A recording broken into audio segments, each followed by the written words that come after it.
Today is 5 at 5. What we're looking at specifically today is the latest revenue guidance and some changes of interpretation in relation to the subsidy scheme in Ireland. And the Irish subsidy scheme continues to cause difficulty and challenges in terms of interpretation. There has been guidance issued over the weekend, and I'm joined here by John Murphy, who's going to talk us through the latest changes. And as well as talking about the changes in the guidance, there's only a small number of changes, but they are significant. John is also going to cover off on some additional questions and insights that we've been asked in the last 24 hours. So John, what changes have revenue made to their guidance over the weekend? Yeah, in fairness, as you say, it's not a huge amount, but it's very significant because there was a lot of, debate as to, well, look, what does it mean if you pay more than the subsidy amount? Do you regross the figure or do you not? So I suppose they've given now an examples. The FAQ 1.6 effectively is linking back to examples in section 4.2 of the document, where effectively now they're confirming that in that particular case, let's say you have a payment of 586 average net wages, 70% of that is 410, so that's a subsidy. So if you pay between 410 and 586, so the difference of that as an additional top-up amount, that will go in as a gross amount. You won't regross that difference there in the calculation. If you regross it, it will mean that there will be a one-for-one reduction. So I suppose in our decision tree, we would have had that last week as well. So it's confirming as it's leaving, there's no longer judgment in relation to it. It hasn't given an example on someone that's between 586 and 960, but my reading of the guidance would still mean that, same idea as it would be for, let's say, anyone under 586 in those examples. So John, obviously we're here at just after 5 o'clock on the 6th of April 2020. So it's important, folks, that you recognize as things are shifting and changing the timestamp on these sessions. John, I suppose the good news is that the interpretation that we took last Wednesday on the basis of the wage calculations essentially has now been confirmed by revenue. Yeah, absolutely. And I suppose the other, the thing that they've also highlighted in those examples is that if you pay above your net weekly average wage, let's say if let's say your net weekly average wage is 586 and you now do a top up of 586 plus the subsidy, well, in that particular case, they're saying, well, you're not into the subsidy at all. In that particular case, you're into a normal pay week, applying normal POI, PRSI, employer PRSI, whatever, 11.05, and employee pays their PRSI. So it's just, I don't think it would ever have been a situation there that you would pay that much, but it's just saying you're out of the subsidy scheme and you're actually out of, not applying tax at all. You're going through as a normal payroll, and the gross amount is being paid to the employee. So it's so back into your class S and whatever else. So just important, I suppose. You'll reduce your subsidy if you're grossing up. So I know some of the software packages are automatically doing that. I know other software packages aren't automatically doing that. So, they have given guidance, but they're not necessarily telling you can't do it. So if you do gross up, they'll let you gross up, but you won't know as a result that the subsidies have to be decreased because of the fact that you've grossed up the difference between what your subsidy was and what your average net weekly pay was, or average net monthly pay in relation to those particular cases. So I suppose that's I suppose the bottom line, John, the bottom line on our thinking since we first saw the legislation last week is that it was never the intention for people to be better off under the scheme, and that's why I suppose you went the route you did with the calculation last week. Clarified a few other things, John. What else have they clarified? Yeah, so on FAQ 1.1 are just linking to the legislation now, the Act, this particular case. They're just making it clear that the way it was worded, FAQ 1.3 in the past, before it said the maximum non-taxable refundable payment. Now they've just said the maximum refundable payment because it's the wrong wording, because technically it is taxable at the end of your review. So clarifying those things, just little typos more than anything. Just again, FAQ 1.9 is just making it clear as non-statutory deductions are not deducted from the net pay after a taxman deciding what you want to pay. It's just re-emphasizing what they've already said. FAQ 2.5 is then they have inserted another bullet point, which are effectively stating that the COVID-19 pandemic unemployment payments, just saying that out as opposed to PUP, which is the acronym for it, I suppose, in those particular cases. Before, I suppose there was a contradiction on 1.4, 1.6, and I think it was 3.1. where, you know, it says you're an ineligible employee if you pay in excess of the average net pay, whereas 1.6% is on a year for year basis. But while it still says that, they've clarified it now by linking it to an example, which effectively explains what they mean. It's effectively where you pay the additional amount, top up amount, at equal to or greater than the average net pay. Well, then you're not going to be into the scheme at all. Just clarification again, if an employee is receiving both the unemployment pandemic payment and the wage subsidy, well, Department of Social Welfare are going to cease the pandemic payment effectively. Going further on FAQ 3.1, just where you have multiple jobs, you know, they said whether you have no multiple jobs, you just, each employer applies the rules in relation to the subsidy. But they did say, you know, after the transition period, which should be the 20th of April, from that day on, operationally, they'll tell that the employer what they can pay, the max they can pay, in order to be in the realm of the full subsidy. So it looks like they're going to look at the 2 or 3 employments and try and get so that they're not getting too much money, is what they're trying to achieve, is my reading of it. So, you know, if you're an employee in a number of different companies, they're going to tell you the max that you can pay there in order for that employer to get the max subsidy on the employee. So are they looking for, John, in that instance then, where people are employed in multiple companies, so is that going to be an inquiry through my inquiries, or have they given any indication of how? No, well, I imagine they're like, by then the operational system, I suppose their systems will be up and running, so they'll be able to check that automatically, I suppose, with them PPS numbers. They'll be able to see if someone is getting a couple of wage subsidies, that they'll then be able to dictate what are they getting overall, so that they can adjust them accordingly. That's where that's coming from. Okay, and that was one of the big open loops from last week. And John, outside of revenue guidance, you have a couple of questions that have been asked, and a couple of clarifications that have been sought from revenue. Do you want to talk about those for a few minutes? Yeah, so I suppose, you know, there was the Institute Tax obviously had they had made queries into them, and I suppose there's a few of them that are very worthwhile. Effectively, it's now confirmed that the subsidy isn't taxable in the employer's hands. Obviously, the payment of the subsidy to the employee isn't either.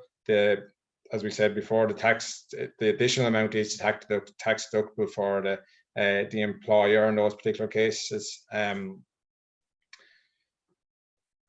Just cash reserves, they asked a similar question. Well, look, can you clarify more about on the cash reserves and what it means? And they said, look, we've given you the guidance. If you have strong cash reserves, you're still going to get it if you meet the 25% reduction, or you believe you will meet the 25% reduction in those particular cases.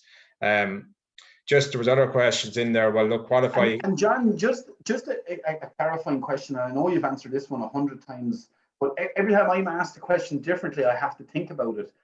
So in terms of demonstrating the 25% reduction, it's not that you've had a 25% reduction, it's that you either have had a 25% reduction, you can't meet your normal operating costs, or you believe you're going to have a 25% reduction.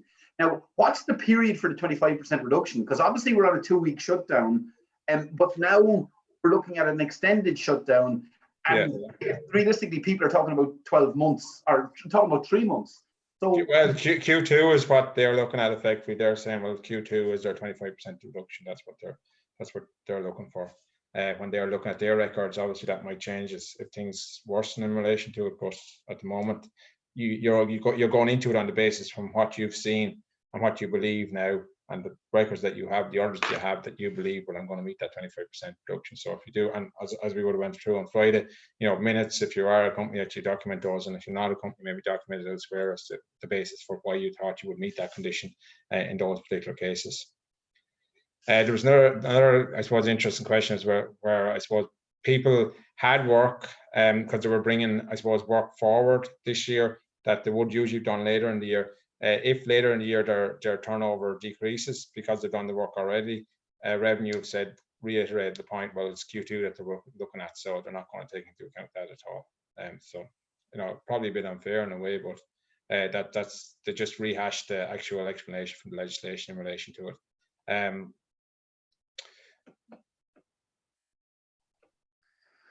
John, there's a question again. I've seen it in multiple places. Is there any clarity yet, John, on the creche scheme or how people deal with the creche scheme? Have you seen anything on that? No, I know they have issued a document. I haven't necessarily concentrated on that in full, tell you the truth, so I haven't looked at that question. Haven't necessarily looked. I know they're looking at 100%. They're getting paid 100% of the wages in relation to it, so it's not something that I've looked at yet. Where's the best place to go to get clarity on that, John, if you haven't looked at it yet? I think it was the one that gov.e issued it's a fairly detailed circular in relation to it. I just haven't read it. It seemed to go through it fairly well, but I can't say for sure. So who issued that, or where would we get a link to that, John? I can't remember. I can put it in the Facebook page. I know I saw it there somewhere already. Yeah. So anybody that has questions on the creche, John will put up a link into the Facebook group after this session. So there was other questions there that deal, well, look, what if I'm a grant, or I get grants, let's say, from whatever the state, can I still claim it? And the February revenue said if you meet conditions, you can, but if your grant remains the same, well, then you can't. So I suppose if you had some state and it remains the same, and some public or private money coming in, well, then if you met the 25% reduction, you could still claim it. It's effectively what to clarify there. There's numerous questions that are still out there, which are with revenue. So first of all, they have to answer, well, is the pandemic unemployment benefit taxable or not? They haven't said either way at this point in time. They're saying they consider it. The other one is TUPE regulations, where there's maybe a transfer of an undertaking from one company to another. Technically, you mightn't have payroll in January and February, so they have to answer that. Well, is it possible to go into those schemes given that they didn't have any payroll in the new company? And then there's group companies. Well, what's the impact if there's within a group? What way are we to look at it? And revenue have said again, well, we're looking at this and we'll revert at a later date. So as you can see, there's still things up in the air as to how various treatments are going to be done. So I imagine there'll be a version 6 in the next couple of days to try and confirm some of these items which remain outstanding with them. I suppose. Okay, so I just see there, Rosalind. Rosalind has just posted a letter into the Facebook group in relation to the early learning care and school and school age. So there's a letter in there that partially answers that question.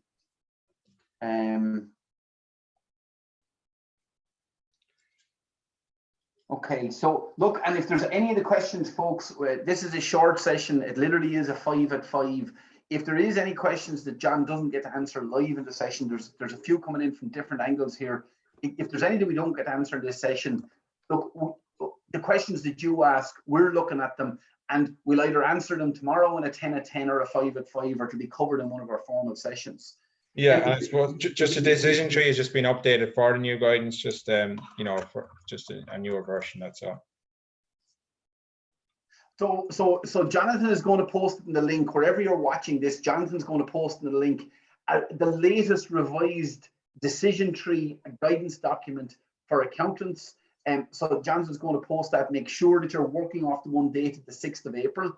And we again are working on a simplified one, and a slightly simpler one that doesn't have all the directors' meeting minutes, and that's one that you can self-brand and send to your clients. But obviously the meeting minutes are extremely valuable for yourselves in terms of helping directors document their decision-making process. John, any final thought related to the subsidy scheme or related to anything else that has crossed your desk today that you think is worth sharing? No, I don't think so. No, I think it's just welcome that clarification in relation to regrowth or not, because there was, and like it's just up to the last Friday, the Ross technical team were saying, that you could regrowth. So it just tells you how, sure, it was just issued yesterday, so the revenue were obviously working yesterday to get it out. So it tells you how the thinking is changing every day in relation to it. John, you may not be able to answer this, but one of the questions I'm seeing here is the issue of February payroll returns not submitted before the 15th of March. And on that basis, the claim was rejected. Are they going to hold a hard line on that, John? Yeah, I don't know. Like, it's one of their checks that they have to say, is it done by that date? And that's how they're going to check whether it's done. So it is a little bit unfair, but it's. I wonder if the pressure continues, will they change it? But in the legislation, it says that, and even in their guidance, they've updated it specifically to say what their checks are going to do. And that is a check that they specifically say they do. So it's really unfair. Yeah, it's what they're doing, John, is so there's the spirit of the legislation, which is to help businesses out. But basically anybody who is a tardy filer is now being totally excluded from the scheme. And so they really, really are making a significant statement. Well, this is what happens when you don't file your returns on time. And so that's obviously a significant issue. So Jonathan was just telling me like it's really damaging for that type of client, like, because obviously it could be great for that client, and unfortunately, and it could have been just a slip up, which I've been speaking to people, and it was just a legitimate slip up that they missed that day. But like I suppose the person, whoever put that in there, I presume they put in Ross explaining what the issue was. I presume they weren't listening regardless. Just the very last question before we go, John. Avril here is asking the question: should employers operate the scheme if employees are actually working their full hours? Well, I suppose that's the different elements of the scheme, Avril, in terms of, obviously, if somebody is laid off or put on the COVID supplement, well, then they shouldn't be working. But the basic subsidy scheme and the wages subsidy scheme, it is for people who are continuing to work. Yeah. Okay, folks. That's our 5 at 5 today. We're going to have more stuff coming into the Facebook group. This evening, the team will be in there answering some questions before they finish up for the day. And look, I hope you found this clarification session of benefit. We've had a number of questions about inviting people into the Facebook group. Any other accountant feel free to invite them into the Facebook group. And just before this call, Michal and Jonathan have told me that we nearly have our COVID resource site ready to go. And so that we have the stuff up there. So keep an eye out for that. That's another place to get the material. Folks, have a good evening and stay safe. See you tomorrow. And until then, let's get it done. Okay.